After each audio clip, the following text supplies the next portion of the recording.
आंबेडकरांच्या जरांगेंसोबत जाण्याला विरोध कायम आहे। शेंडगेंची फारकत तर जरांगेंनी भूमिकाच बदलली आहे। प्रकाश आंबेडकर आणि मनोज जरांगे यांची भेट झाली, त्यामध्ये त्यांची चर्चाही झाली। लोकसभा निवडणूक एकत्र लढण्यावर चर्चा झाल्याची माहिती आहे आणि त्यानंतर मनोज जरांगे यांनी घोषणा केलेली आहे, मराठा हा अपक्ष उमेदवार म्हणून लढणार नाही अशी घोषणा जरांगेंनी केली आणि त्यानंतर आता राजकीय वर्तुळात चर्चांना उधाण आलंय।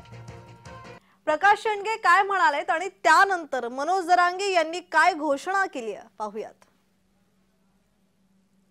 हे पहा, आमची मागणी जी आहे ती मूळ म्हणजे जातनिहाय जनगणना आहे आणि ओबीसीचं आरक्षण संरक्षण करायचे आहे।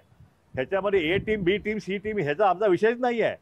जो ओबीसी के हित की बात करेगा वही इस राज्य में राज्य करेगा और ये एक गज परवाना ओबीसी सर्व या खाली बॅनर खाली आम्ही सगळे एकत्र आलेले आहोत। तेव्हा आता कुठल्या पक्षाचे काय होणार आहे, आम्हाला कुणाला काय म्हणायचं म्हणू द्या, पण या ठिकाणी ह्या भल्या भल्या पक्षांचे नेते आहेत ना, त्या ठिकाणी घरी बसवल्याशिवाय आता ओबीसी भटके मुक्त स्वस्त बसणार नाही। सगळ्याला पडायची मला गरज नाही, मराठा समाजाला पडायची गरज नाही। मराठा समाजाने सरळ सरळ सांगतो, ज्याला पाळायचं त्याला पाळा, ज्याला काय करायचं ते करा, अपक्ष उमेदवार आपण देणार नाही। मान्य आहे का सगळ्याला?